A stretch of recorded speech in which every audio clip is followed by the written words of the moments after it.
Welcome everyone to another video, and in this video I am going to be sharing with you some tips that I have on how to win bad leads.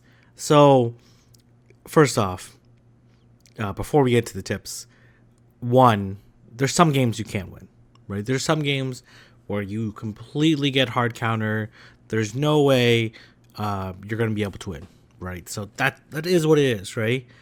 Two, sometimes you win bad leads because your opponents make mistakes, right? So, but what you want to do is to maximize the opportunities that your opponents will make mistakes and play as perfect as possible, right? Try to find those win conditions, right?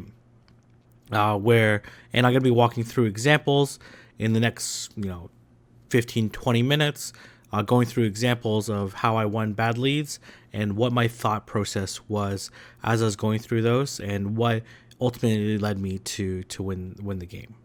Win the game. So you'll see it. But again, like, of course, there's gonna be some comments saying like, oh, if your opponent did X, Y, Z, yes, in this game, if your opponent plays perfectly, reads you perfectly, and has the lead, they will win the game.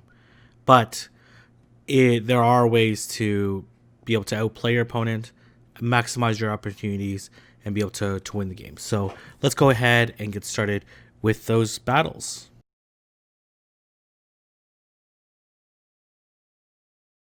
So now we're into the battles. This one was a pretty difficult one. This is in the Master League. I have Machamp, Metagross, and Mewtwo, a very questionable team, but suggested by chat. So Giratina Origin actually beats all three of my Pokemon.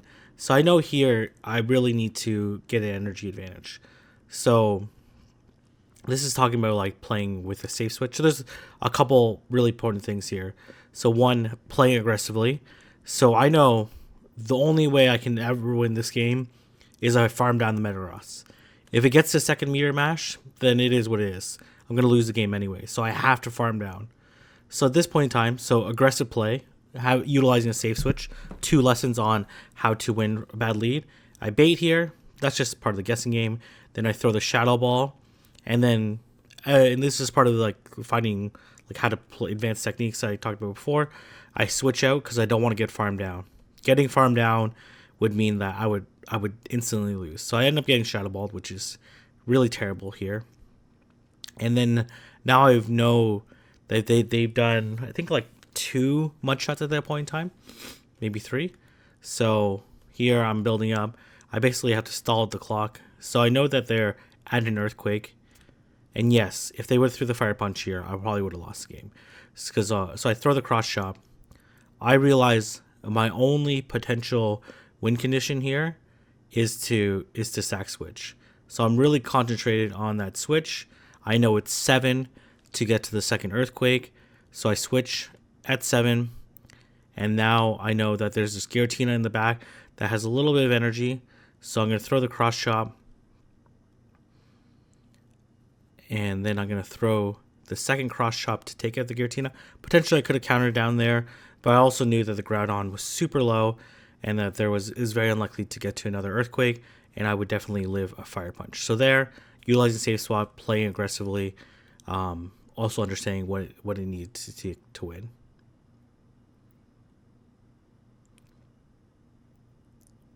All right, we're on to the second battle here. This is a playable lead, but here I utilize safe swaps, right? I'm sure you've seen many examples there, and you want to try to win back switch advantage. Mewtwo is by far the best safe swap of any league. As you can see, these Psy Strikes do an absolute monstrous amount of damage. So I end up shielding the Shadow Ball. I'm going to build up a little bit past there. I do that mostly to throw off my opponent's counts. Like if they're trying to understand like how many Shadow Claws can I do before I need to throw the move. And then here they end up shielding and they end up like overcharging. I'm able to throw another Psy Strike, so either I take another shield or take back switch advantage. So this is a really good spot for me. And the reason why I'm in this really good spot is because I built a team that had a wonderful save swap with this in this case is Psystrike Mewtwo, and then I switch, and then basically I can just farm down this Mamoswine and be able to easily win this game at this point in time. But utilizing that safe swap is what ultimately allowed me to win that game. All right, I'm just gonna throw a bunch of surfs here, but that's the importance of building the right team composition, is to be able to, you can lead pretty much whatever you want, as long as you're safe swap and then you have an extra coverage, you should be in a really good spot. So I know if I win switch and I line up Kyogre on Mamoswine, that there's basically no way for me to lose. And I can Dragon Breath down. All right, we're on to this next game. This is a rank 1 game, but this is just, showing the utilization of some Pokemon here. So Altaria does beat Noctowl, right? So Noctowl does outpace Altaria. So there I try to sneak in an extra wing attack. It doesn't really matter too much because both my Pokemon in the back, they do okay. Yeah, they do okay against Altaria, but they're not that great, especially with shields up. So I know the only way I'm going to win this game is if I get shields down. Both the Pokemon in the back hit really hard with shield down especially. So I'm just going to concentrate. I'm going to double shield. I'm going to force them to double shield. I know ultimately I'm going to lose the matchup between Noctowl and Altaria in the 2 shield. There's just no getting around it. And but ultimately what I want to do afterwards is to farm down the Altaria. There's no way they can Dragon Breath me down. I definitely would make it to another Sky Attack. They recognize that. And at this point in time, I'm just going to look to counter down. And then I know Toxicroak with an energy advantage is pretty strong. Only like a Hypno would be really bad. They end up like having, this is like in rank 1, but you understand the importance of that, is sometimes you actually end up the best case scenario to lose the lead is actually in the 2 shields, and then you farm down with another Pokemon. Because oftentimes Pokemon that end up losing can win, like losing a matchup. Let's say, for example, like Wishgash and versus a grass type. If Wishgash farms down another Pokemon, it has the opportunity to Blizzard the grass type and ultimately win this game. This ended up being pretty straightforward. I was going to be able to beat this backline because Mischievous and Water Gun Lapras, especially I think this one has Hydro Pump. We're going to be not too big of a deal. But again, it's not so much like that one is like more about how to play at the lead. So you want to understand how you can play out certain leads. And then I'm just going to counter down.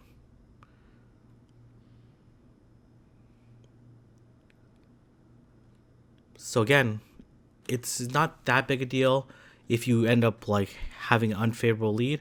It's just trying to understand like how you can potentially win this game. So this is another one. Drifblim does beat Mawile in all shield scenarios. So this is enough energy for a Shadow Ball. And I have Meganium in the back, so I really don't want to switch out. So I end up trying to bait here. Because I thought they had a lot of energy. They're going to shield. They end up not shielding, so that's not good for me. So at this point in time, I actually probably should have farmed down at that point in time there. But at this point in time, like, I'm just going to commit 2 shields. It looks absolutely crazy to commit 2 shields. Yeah, it looks absolutely crazy to commit 2 shields when they've committed 0.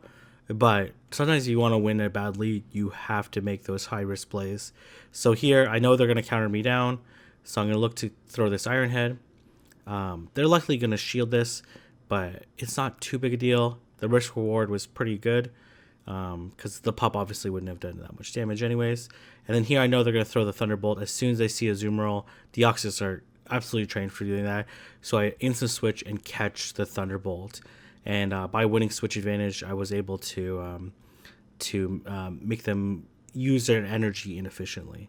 And that's one way you're going to be able to win games, is to force your opponent to be inefficient on how they're going to throw the energy. So them having so much energy, like Meganium is usually a pretty decent, like a positive neutral matchup versus Deoxys, but obviously down a shield and behind out energy, it's pretty tough. So I basically I knew that they're going to throw a Thunderbolt at Azumarill. I basically just switched right away and caught the move. And that ultimately allowed to win the game despite having an unfavorable lead. So in that case, having the switch advantage and utilizing it properly was my key to victory. So at this point in time, I know I'm going to live a Thunderbolt, and I just need to land the second Play Rough. And like Thunderbolt does about half. I'm just over half. I have the energy right now, so I'm going to be able to land this Play Rough and take the match.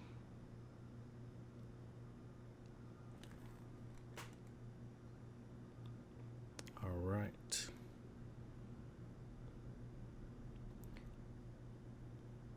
And we're going to go into this next match here. I'm not sure why the resizing of this video got all weird afterwards, but that's fine. So Mew typically beats Azumarill, right? But I know I can play out. So I get an extra one early. And I also know that they're very unlikely to wild charge so soon, but they do end up wild charging really soon here. So I'm like, oh, this is pretty bad here. And sometimes when you're in these like bad scenarios, like you have to take risks. I have to risk that they're going to throw the Surf here, right? That's basically the only way I'm going to be able to win the game here. And they end up throwing the Surf, which is very positive for me. So sometimes you got to take the risk to be able to win the game. So here I'm up 2 shields to 0, despite typically it usually being a pretty negative lead. And then they end up getting switch advantage up. And I have a great counter to Skarmory, especially when shields are up, with Marowak because the Fire Spins do super effective damage. And I'm going to shield this and basically look to farm down. And I know that they have Wild Charge and Surf on their Mew, so Abomasnow is going to be a very strong Pokemon to be able to beat Mew. And they actually have energy here. I actually am going to end up shielding. I could farm up a little bit more here, but I'm going to end up throwing the Shadow Bone here. I probably get through the Shadow Bone Club and then farm down. Okay, so this is a very bad situation. I ended up going for the Energy Ball here, which is actually a slight mistake. I actually should have went double Weather Ball, and I think that would have KO'd. So you guys can see how much the Energy Ball does. Does quite a bit, about 50% more than Weather Ball, but definitely 2 Weather Balls would have been better, and I definitely would have been able to KO. But I'm going to be able to Fire Spin down.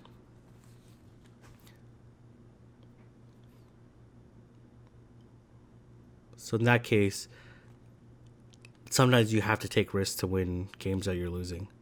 So in this case, Azumarill versus Abomasnow, not a great lead.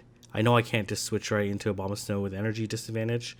So what I do here is I end up catching the Energy Ball, which I know is slightly after the Ice Beam, and catching on Abomasnow, force them to be inefficient on how they're utilizing energy.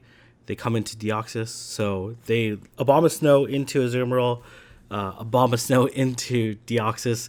I'm basically getting hard countered right now, but because they allowed me to get a little bit of energy advantage, I'm able to get to the second Weather Ball and then do a lot of damage with Abomasnow.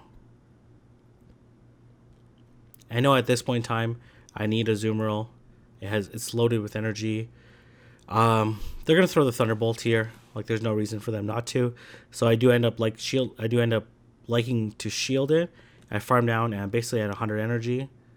I throw the Ice Beam at the Abomasnow, right? And then I'm looking to throw the second one, which I know will be able to grab a shield for them. Yeah, so I end up grabbing the first shield. I tried to catch again. It didn't end up working, so that's not good. I need this Azumarill because likely they're gonna have a counter to Marowak. So I get a Fire Spin through before are able to switch. And so I know their Abomasnow is super low. I do have a slight energy advantage, and as long as they don't have Hydro Pump, I should be in a really good spot here. So this ends up being Play Rough, I believe. It is. And obviously Play Rough resisted. And I'm going to throw another Shadow Bone. Going to put them pretty low. So now you got to play some mind games with your opponent. So they know they have an Abomasnow in the back, and that I'm gonna actually throw this play rough right away, and they're gonna think, oh, they just burned their energy right away. Now I can use Abomasnow. But the thing is, their Abomasnow is super low. They have the energy ball, but they end up being way too low, and I can actually bubble down.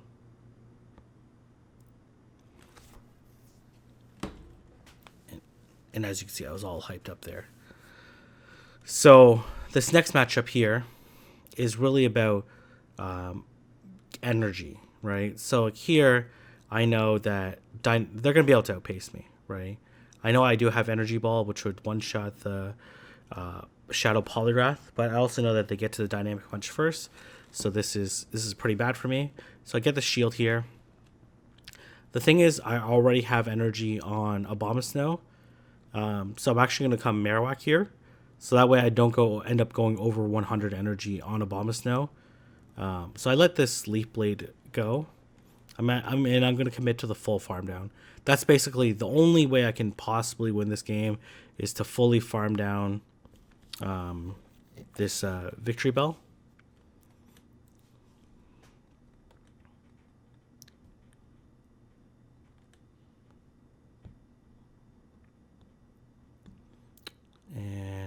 And again, I know I have to take another risk here. I have to risk that this is not going to KO, and it doesn't, and I end up throwing the Shadow Bone. And then I'm going to switch. I have a move ready, so I'm not going to let them farm down my Marowak. And then they come into Shadow Machamp, and basically I can just double Weather Ball and win the game. So despite all those bad leads, I was able to utilize a number of different techniques, which I will talk about in the post recap of this video, because this voiceover is almost over. So I'm going to turn over to the post recap version of me. So as you saw in those matches, I utilized safe switches with Mewtwo. I forced them to be energy efficient by catching moves. 3, took risks to be able to win games, because when you're losing games, you have to hope that your opponent is baiting. You have to play into your best opportunities. So sometimes to be able to win games means that sometimes you're going to get absolutely blown out of the water by your opponent. So being able to utilize those advantages, coming out with an energy advantage, figuring out how you're going to win, farming down, getting shields down, farming down with your another Pokemon is going to be able to allow you to win at least a portion of the games that you're going to be able to lose leads on. So anyways, hopefully that was helpful. If you want me to do more videos like this, let me know down in the comment section below. They do take a lot more time than just covering battles, but hopefully people found this useful. So anyways, I'm going to leave it there. If you like this video, don't forget to like, comment, and subscribe, and I'll see everyone in the next video.